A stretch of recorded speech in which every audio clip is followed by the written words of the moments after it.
Selamat pagi sahabat Alkitab yang terkasih. Marilah kita mengawali hari ini dengan melakukan perenungan akan firman Tuhan. Bacaan Alkitab kita pada pagi hari ini berasal dari kitab 1 Samuel pasal yang ke-30, ayatnya yang ke-9 sampai ayatnya yang ke-15. Lalu pergilah Daud beserta ke-600 orang yang bersama-sama dengan dia, dan sampailah mereka ke sungai Besor. Sementara orang-orang yang mau tinggal di belakang berhenti di sana. Maka Daud melanjutkan pengejaran itu beserta 400 orang. 200 orang yang terlalu lelah untuk menyeberangi sungai Besor itu berhenti di sana. Kemudian mereka menemui seorang Mesir di padang, lalu membawanya kepada Daud. Mereka memberi dia roti, lalu makanlah ia. Kemudian mereka memberi dia minum air, dan memberikan kepadanya sepotong kue ara dan 2 buah kue kismis. Dan setelah dimakannya, ia segar kembali, sebab ia tidak makan dan minum selama 3 hari 3 malam. Kemudian bertanyalah Daud kepadanya, "Budak siapakah engkau dan dari manakah engkau?" Jawabnya, "Aku ini seorang pemuda Mesir, budak kepunyaan seorang Amalek. Tuanku meninggalkan aku, karena 3 hari yang lalu aku jatuh sakit. Kami telah menyerbu tanah Negeb orang Kreti dan daerah Yehuda dan tanah Negeb Kaleb, dan Ziklag telah kami bakar habis." Daud bertanya kepadanya, "Dapatkah engkau menunjuk jalan kepadaku ke gerombolan itu?"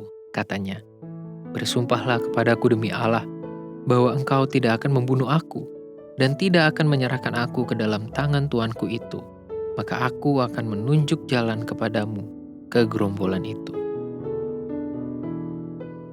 Sebagai makhluk hidup, setiap manusia pasti akan berusaha mempertahankan dan melanjutkan kehidupannya. Tidak ada yang salah dengan dorongan untuk mempertahankan hidup. Persoalannya justru terletak pada cara manifestasi dorongan tersebut.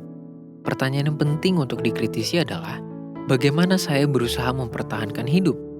Upaya memenuhi dorongan untuk bertahan dapat mewujud dalam cara-cara yang mempertahankan nilai-nilai kemanusiaan, tetapi juga dapat mewujud dengan tindakan-tindakan yang melanggar norma dan etika hidup. Pilihannya selalu berada pada diri masing-masing individu. Tindakan Daud beserta orang-orang yang mengikutinya di dalam perikop ini pun menjadi sebuah contoh pentingnya mempertahankan nilai kemanusiaan dalam menjalani kehidupan. Di tengah pengejaran yang penuh dengan kemarahan, kekecewaan, kesedihan, dan keterbatasan, mereka tetap mampu menghargai solidaritas rasa sebagai sesama manusia yang perlu mempertahankan hidupnya. Mereka tidak bersikap egosentris hingga tega menutup mata atas kondisi orang lain. Hal inilah yang mereka lakukan kepada seorang Mesir yang melarikan diri, yaitu pertolongan dalam rupa makan dan minum. Padahal, pada saat yang sama mereka juga sangat membutuhkan perbekalan.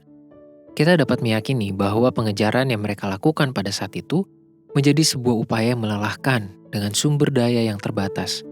Bahkan pada ayat 9 dan 10 kita melihat ada 200 orang yang terpaksa harus berhenti dari pengajaran. Sangat mungkin keputusan itu diambil dengan mempertimbangkan kondisi kesehatan mereka dan perbekalan yang tidak mencukupi untuk semua orang. Intinya adalah, Daud dan orang-orangnya pun sangat membutuhkan segala macam sumber makanan untuk mempertahankan hidup mereka. Namun, ternyata kebutuhan itu tidak menghancurkan solidaritas rasa kemanusiaan mereka. Malahan, pertolongan bagi orang lain telah mendatangkan berkat tersendiri untuk mereka sendiri. Bantuan yang mereka berikan bagi orang Mesir telah memberikan petunjuk yang pasti di tengah pengejaran yang hampir gagal akibat keterbatasan mereka pada saat itu. Sahabat Alkitab, hari ini kita melihat bahwa bertahan hidup tidak semestinya menjadikan kita sebagai pribadi yang egois, bahkan kehilangan rasa kemanusiaan. Bahkan, melalui perikop ini kita melihat bagaimana pertolongan dapat menjadi pintu yang terbuka bagi kedatangan berkat-berkat yang tidak terduga. Namun, itu bukan berarti kita menjadikan pertolongan sebagai tiket untuk mendapatkan berkat. Pertolongan dan mempertahankan rasa kemanusiaan tidak dapat dilakukan dalam wujud pamrih, melainkan hanya dalam ketulusan di hadapan Tuhan. Marilah kita berdoa.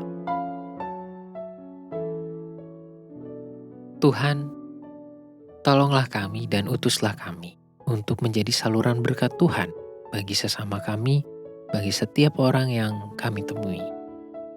Jangan biarkan alasan kebutuhan itu justru menghalangi kami untuk menjadi dan membagikan berkat serta sukacita bagi mereka yang membutuhkan.